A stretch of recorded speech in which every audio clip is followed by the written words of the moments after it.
Hey bitches! PDT here. Hi.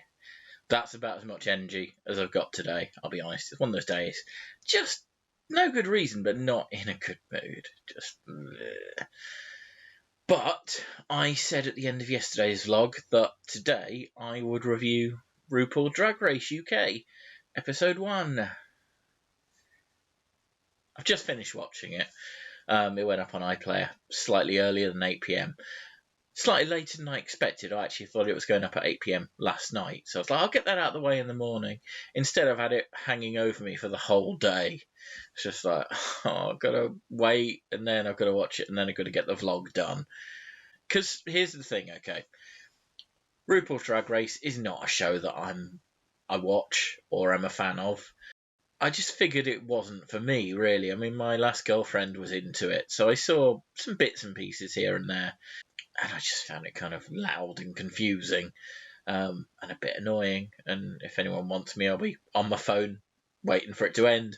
I figured I'd better watch an episode of the US one, because then I could compare the two. And I kind of wish I hadn't, because really, there's not much difference. You know, in the US one, they're called things like ginger minge and silky nutmeg ganache. Ganache. And in the UK one, they're called things like bag of chips and Cheryl Hole. Yeah, you heard me. Cheryl Hole.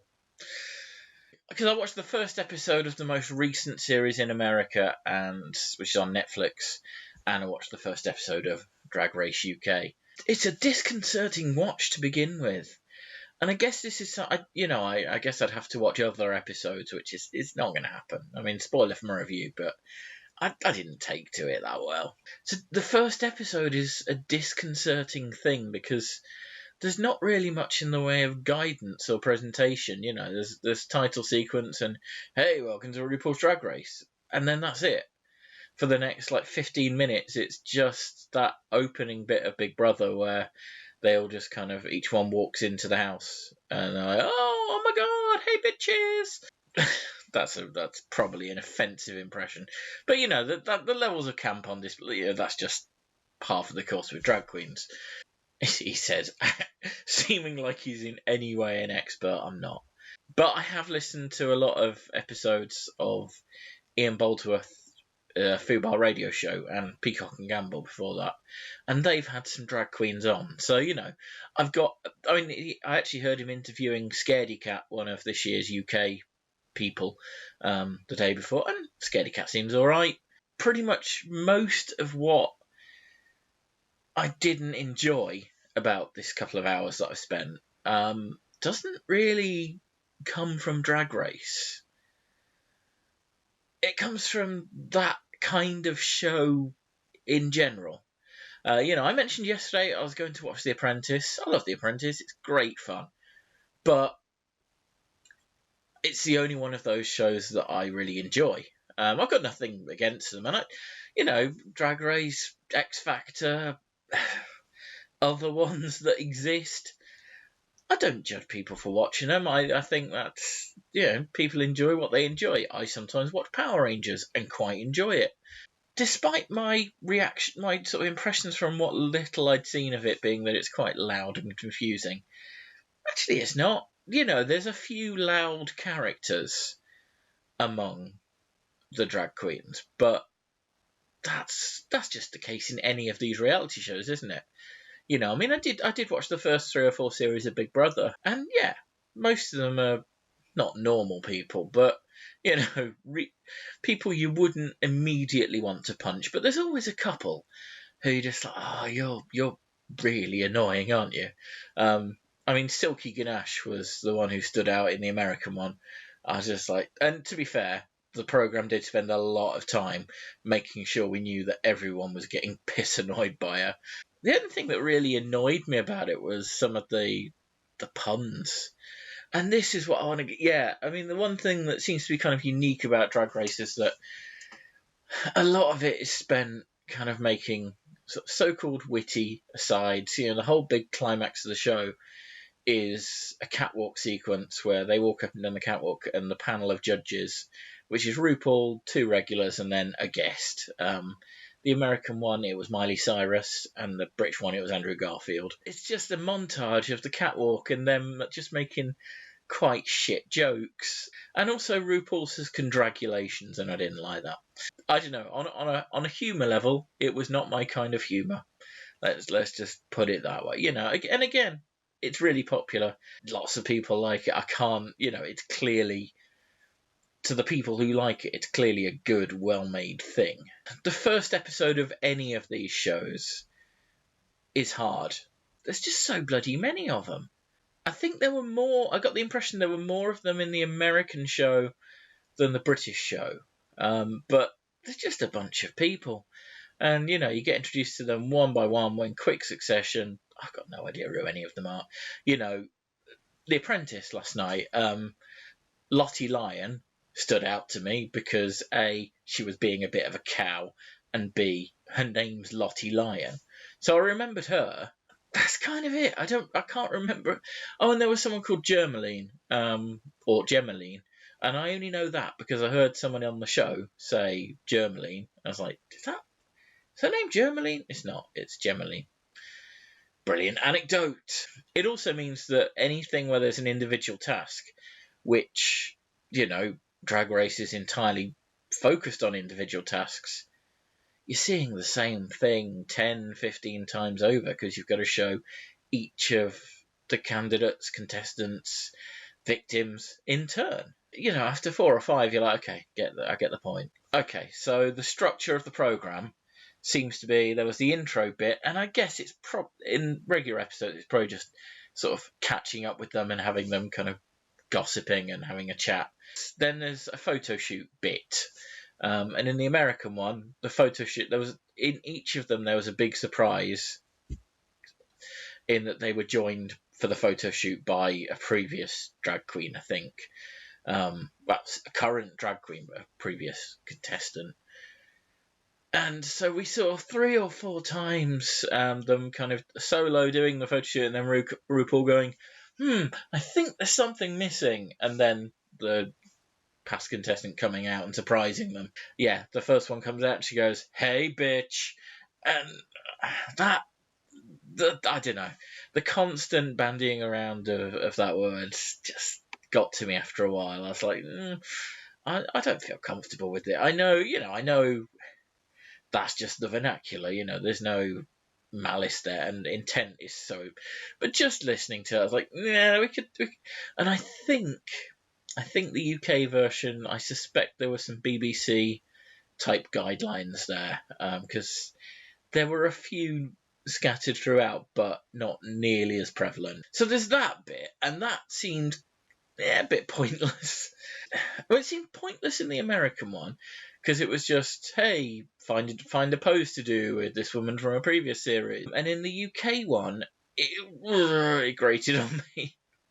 So the idea was that they would be photographed with a green screen cone on their heads, and they would have to be in a pose which they would then sort of edit their sort of severed head into. If that was just the photos, fine. But it wasn't, because when they get the head into position, the head had some weak one-liner each time. Spoilers. I'm not going to ruin who won the show. I am about to spoil who won this particular bit. So the one that won had the person squatting and holding their arms between their legs, so the head looked like it was being pooed out. And the hilarious line was, I've shit myself, or I'm shitting myself. That was the winner. The one thing, and it was a pun. Actually, I'm not completely averse to puns, but they've got to surprise me. And at the end, the thing that surprised me was that today's first winner of the UK series got the first ever Rue Peter badge, and I've got to admit that made me laugh a bit. But anyway, so yeah, the sort of next section, which takes up the rest of the show pretty much, is that they have a catwalk challenge, and so there'll be a sort of a period of them preparing for it, and then there'll be the catwalk challenge itself. The US one I found quite dull at this point, because it seemed to be largely focused on the fact that they had to make their own costumes, out of bits that they'd been given from previous contestants. Look, I'm not a fashionista. I don't wear makeup. I don't know that world. I have no fashion sense. I think that's fair. I mean, they were sort of chatting and things between that, but that just held no interest for me, as a format point. And then there was a weird bit that they didn't replicate in the UK. Miley Cyrus was the guest judge, so they had her drag up to be a bloke with some really unconvincing facial hair, and go in among the drag queens as kind of the sound man. There was no point to it.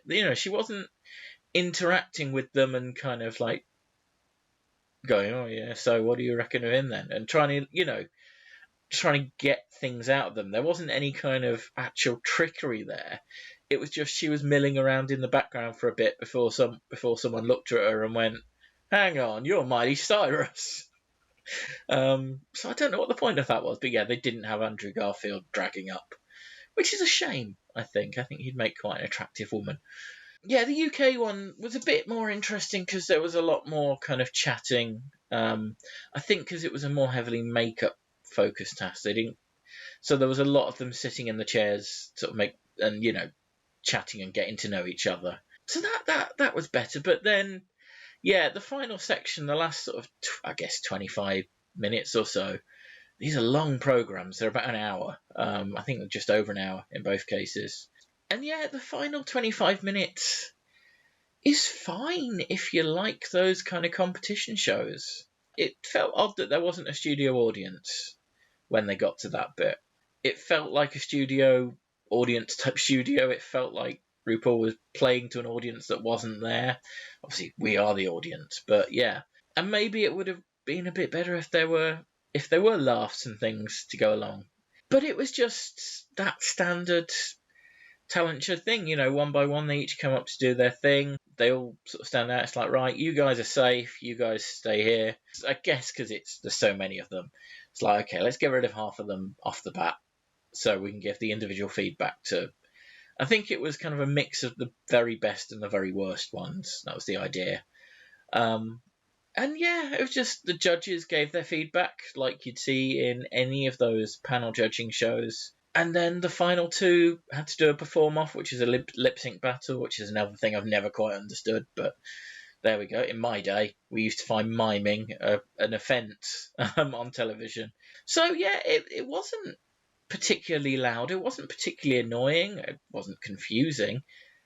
I was just a bit bored. Well, I kind of get it. I think they're being judged on a lot less, certainly in this opening one, than any of the other talent shows that I've seen. Because, when you're being judged on singing and things, I mean, quite possibly it's because those are talents that I understand. I have no doubt, I couldn't do the whole drag queen thing. I think it, just like cosplay and things, it takes an extraordinary amount of work and talent. To me, it feels like it's less substantial. And of course, it is by its nature kind of superficial. They're being judged a lot on their looks and their costumes and things. And again, that's fine because it's about the effort that they put into those. But yeah, I mean, it doesn't resonate with me in the way that if I'm seeing someone trying to sing or act or do comedy or something, that those do. If that makes any sense. Anyway, yeah, go check out Tom's video. Go check out Mike's video. Tom's done a heckler thing. I don't think Mike's put one up yet. He's probably put one up while I've been doing this.